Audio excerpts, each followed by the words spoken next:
Hey everyone, welcome to another edition of the SoCal Sports Dudes podcast. Jason Wayne here. Want to come at you guys with another Lakers video, man.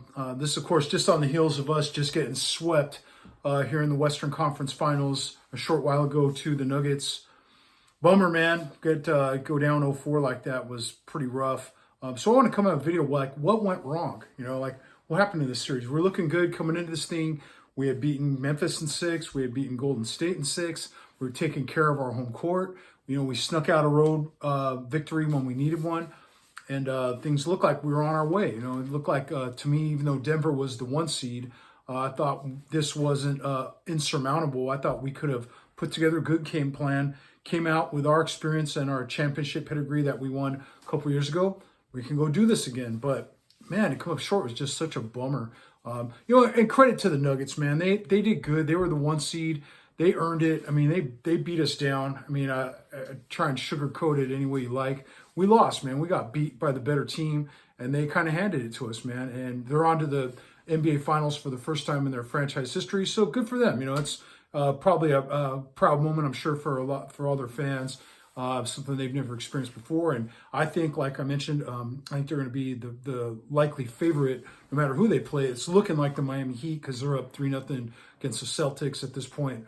Celtics just look like they may be thrown in the towel or just aren't firing on all cylinders at the wrong time heading into the playoffs. And I think they have, more talent than Miami, but Miami's just outplaying them and, being out coached probably with Spoelstra. Jimmy Bucket's just not letting that team lose, kind of carrying them on their back. And they've all adopted his kind of, mentality going into these games with a, rough and tumble, never say die attitude, and just, hey, man, you got to give it credit, man. Jimmy Buckets was a guy a couple years ago I would have loved for us to go after. We've had, those hearts in the eye emoji going for Kawhi Leonard when that might have been a pipe dream. If we got a Butler here, man, he'd be the guy who could take the load off of LeBron. But, hey, that's another story. But getting back to this, man, the Nuggets just beat us 4 straight. Of course, in game 1, we were down big in Denver. At halftime, we were down by 18. It looked like the Nuggets were just going to run away with it. But we fought back, man. We got in there. We kind of had a chance at the end of the game to win that thing. We ended up losing by 6. Our comeback fell just short there. Jokic was the one who had that huge first half and ended up having a 34-21-14 game. Murray, of course, 31 points. And KCP had 21, 3 out of 8 from 3. They were hitting threes on us, man, that just seemed like it was raining threes, and we didn't quite, have the response for it. But, game 2, I figured, okay, we fought valiantly there. Would have, should have won game 1, but we didn't. So, all right, let's go win game 2. And we were off to a good lead. We're up on the Nuggets. And then Murray, man, we just got outscored by 8 in the fourth quarter. That ended up being the difference. We lost 107-103. That was a game we should have taken. That might have changed the whole momentum of this series. And I think if we would have won game 2 in particular, then, hey, we would have come back home, looking and feeling much better than being down in an 0-2 hole. And the Nuggets kind of holding the high ground on us there. Yeah, Murray just went nuts, 37 points, 10 assists, 6 out of 14 from 3. Jokic, another triple-double, as he always does there, 23, 17, and 12. AD, man, 4 out of 15 from the field that night was pretty bad. He had his hands full, but you got to say he was overmatched and outplayed by the Joker and, in some ways, the other combination of the Denver big men there. We came back in game 3 to LA. We thought, all right, we're back on home court. We can go do this. We lost 119-108. Murray killed us, man. 37 points, 5 out of 11 from downtown, 7 rebounds, 6 assists. KCP, 17 points. Porter Jr., 14, 10, and 6. But that was the game. We were down big with a big first quarter there by the Nuggets. We were only down 3 at halftime. We kind of climbed back in it. But then Murray just went off on us in the fourth quarter. And when the Nuggets stole that game 3, that was kind of it was like a backbreaker, because then I was like, geez, now we're pinned into a corner. We have to win 4 straight, which has never been done in the NBA playoffs. And I was kind of just wearing Laker-colored purple lenses. Hey, we could be the first ones to ever do this, man. Let's go get it. But it all starts with 1. You got to win game 4, get some momentum, and get back in this thing. Yeah, but come back in game 4 and we just lost that thing 113-111. We were up 15 at halftime. We were in good position here, came out battling. But that third quarter, man, we were outscored by 20 in the third quarter. And, Murray and Jokic again were good. Mostly Jokic in this one. Aaron Gordon was good. But, dude, LeBron, we almost wasted, we did actually waste a great effort by LeBron. Damn near triple-double, 40 points, 10 rebounds, 9 assists. 80, 21, and 14, but field goal percentage wasn't all there. Reaves, 17 points, wasn't quite as, lethal as he was in the first games. And then, of course, Hachimura, his production numbers had slipped off in this one.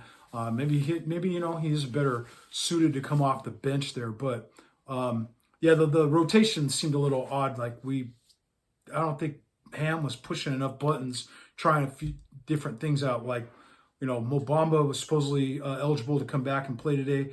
A couple of those contested threes where AD's up on Jokic and Jokic just throws it up and throws it in. Hey, man, maybe Mo Bamba's length on that thing. What has he got, the 7'6" wingspan or 7'8" wingspan? Man, that's going to alter the way Jokic is going to be able to get that shot off, man. And, they drive down the paint. Hey, man, we got Bamba for a reason. We should have thrown him out there. And even Tristan Thompson, man. I think to have these guys maybe, get in there in a few minutes and use up their 6 fouls if they have to. We didn't see any of that. It's like AD was playing heavy 40-something minutes. Rui was playing 40 minutes tonight. Okay, yeah, that was working the first couple games where you allow Rui to go play Jokic. But, was that really sustainable? I thought they should have been able to try a few different things and try a couple of different formulas and see what worked. Because here we go. We didn't try anything and we lose. 0-4. 4 straight, get swept, get sent home, kind of with our tail between our legs. Though we battled, but that's rough, man. Laker fans, we expect more. We get this far. We want to go all the way. We were feeling it, man. We were kind of, you could taste it. We were close and on our way. We could feel some momentum once we started, came into this playoff run here. And then to come up short is just kind of a gut-wrenching, man. But I want to flash back a little bit, man. A couple years ago, we handled Denver pretty good in the playoffs there, man, versus this year. All right, so check it out. Our 2020 roster, we were throwing out there JaVale and Dwight Howard playing the big man minutes. And AD was kind of, our 4 who moved over and played some 5 at times. But, yeah, man, I think there's a big difference there with throwing the bigger bodies at Jokic, wearing him down, tiring him out a little bit. No, he's going to get his, but if you have a guy like Dwight, or in this case, we had Bamba or Tristan Thompson maybe out there to pester him a little bit more and make it tough on him, man.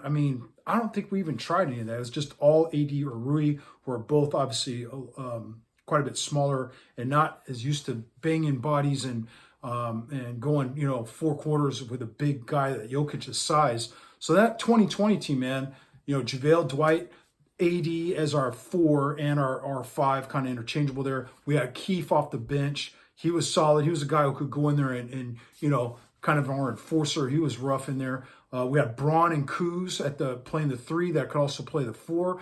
They were pretty interchangeable and switchable. Kuz was, kind of lengthy and long-armed, and he could get out there and give us effort on both ends of the floor. Danny Green, another guy who was solid contributor in that series, and able to, play some defense that I don't think we kind of got the 3-and-D type of performances out of our guys this year. Of course, KCP was on our side that year. Caruso, Rajon Rondo. So that was a fun run, man. And it's almost like that team just handled the Nuggets so much better than this current lineup of forcing AD to play the 5 and have to guard Jokic. Braun, Rui, of course, solid. Vanderbilt at times was great. Reaves, D'Angelo Russell, of course, was a big invisible man this past series, which was a bummer because we really could have used help from him, man. He was supposed to be the guy, one of our big acquisitions at the trade deadline there, to be able to take the pressure off of, off the paint and be able to stretch the floor, hit some threes. He's got that, pretty shot when it goes in, but man, he just vanished on us in this round, man. He was good. Solid up and down a little bit, but solid enough in Memphis and Golden State series. But to get just really nothing out of him was really disappointing, man. And I can see, we saw that the Laker fans were at the crypto the other day were kind of, riding him a bit because what is he doing, man? And even some of his threes just way off the mark. Just, oh, I was hoping that he'd be Mr. Ice Water in the veins for us. Sure didn't look that way, man. It's that now is going to lead us to the question of what does offseason bring. Schroeder was up and down. His defensive efforts, what we mostly have him in there for, right? But he had a right offensive game today. Finally, probably deserved the start over D'Lo. Beasley and Christie, guys that didn't really get much running or playing time at all. Lonnie Walker's minutes were limited. Maybe he could have went off on in a quarter like he kind of did in that series against Golden State when he scored 15 points in the fourth and kind of carried us to one of those victories. And we kind of, sometimes you just gotta give certain guys a chance at things and see if they can, give you the performance that propels a team to a victory. It really didn't have enough, some of these guys weren't even given a chance. They just sat there and, sat there on the end of the bench and didn't even get up out of their, warm-up jerseys, man. It was pretty bad. So, yeah, I just look at, what happened this year versus what happened in 2020, why we were able to take Denver out as opposed to why we couldn't do anything against them this year. I think a lot of it was the size. Like this year, Denver had all the size with the big lineup with Jokic, Aaron Gordon, Michael Porter, all 6'9", 6'10" guys and up in their front court. Our front court, it's mostly, it's all on AD's shoulders. And then, I don't know, man. I just really thought that, we got away from what got us success a couple of years ago, which is having more length, better rebounding, more rim protectors and intimidation in the paint. Guys didn't want to go in the paint on us, man. We were like, dude, we're going to get that sent out of here. We're going to get that rejected, and we're going to, be able to control the boards, which we weren't able to do. Just seemed like a lot of offensive rebound opportunities for Denver. And then I think that's the lineup, composition of the lineup maybe just wasn't quite the matchup this year as it was a couple of years ago. And that's unfortunate because I thought going into this thing, we might have had a little something over Denver. We've been able to beat them in the past in the playoffs. So, we thought, all right, maybe psychologically the Lakers got a little something on Denver, but they've sure pushed past that this year, man. And now here we go. We're going to go into the offseason and what's going to happen, man. I mean, D'Lo is a question mark. I mean, do we switch gears and go get Kyrie or another guard or something else for that dollar value? Do you flip him into something else? Hachimura and Reaves, of course, restricted free agents, so they say would like to bring back. But, of course, what are other teams going to offer? Are they going to throw like that poison pill stuff in there and try to make it, economically disastrous for us to have to match that? I would like to hold on to Reaves and Rui, of course, but it's just going to be interesting to see how badly or how much someone else wants to screw over the Lakers with the way they structure these contracts. Malik Beasley, $16 million on the books, man. That's a guy that, especially if he can't even get off the bench here in the playoffs, he's supposed to be a 3-point, sniper for us. He doesn't even get off any playing time to even contribute. Maybe you got to find a way to move on from him, man. Can you get Mo Bamba back? I think he's going to be a free agent. I think at the number he's getting, I don't know if that's going to work out with, some of the other moves we got to do of re-signing our own guys. I would love to get Mo Bamba back and maybe get to see more of what he can do. But the thing is, of course, if we have another big man, we got to use him. We can't just keep him over there on the bench. Especially this would have been the perfect time to try and use another big, is to get him out there against a guy like Jokic and, let his length bother some people. And, we signed Tristan Thompson for moments like this. We didn't seem to use him. I don't know if he's going to be back. He's kind of getting up there in age and stuff. And, I think a lot of it depends on, what kind of contracts Reaves and Rui get, what D'Lo, if that is parlayed into like somehow a Kyrie contract or something like that. Can we find a taker or be able to move off from Malik Beasley and convert that into something else? We got, Vanderbilt, Mo Bamba, Troy Brown Jr., I believe, is a free agent. Some of the younger guys, like, Max Christie will come back probably next year, get some more playing time. But what about Pippen Jr. or Swider? Are those guys that are going to maybe get more of a role next year? Are they going to still be back on our roster? I was looking for, just throwing it all out there, like what will next season look like. I'm sure we'll start to kind of make more sense of it as we kind of move forward into the offseason here. But anyway, I just want to come at you guys again with another Laker video, kind of on, little bit of a bummer that our season's over, man. But now we have to switch gears and kind of think about what's next. What can we do to fix our team, or adjustments we make? Do we keep everything together and just run it back the way we do? Do we tweak it a bit more and keep the core pieces in place and then build around that? How do we distribute the money we're going to have available this offseason is going to be key and worth keeping an eye on, because that's always the challenge there.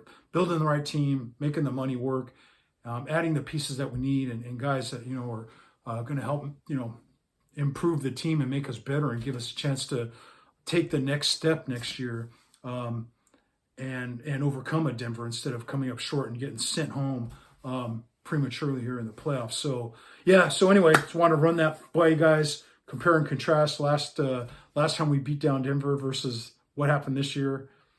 Night and day, man. Big difference with what the outcome was. So it's unfortunate we're not moving on. Nuggets they're off to the finals. So yeah, hey, let's keep an eye on how this offseason starts, when it starts lining up here, what the talk is and stuff. We'll come at you guys with some new videos, fresh content when we start to see things starting to unfold. So thank you guys for tuning in. We'll see you in the next one. All right, let's go Lakers. It's all right. We'll be back. All right. Thanks, guys. Later.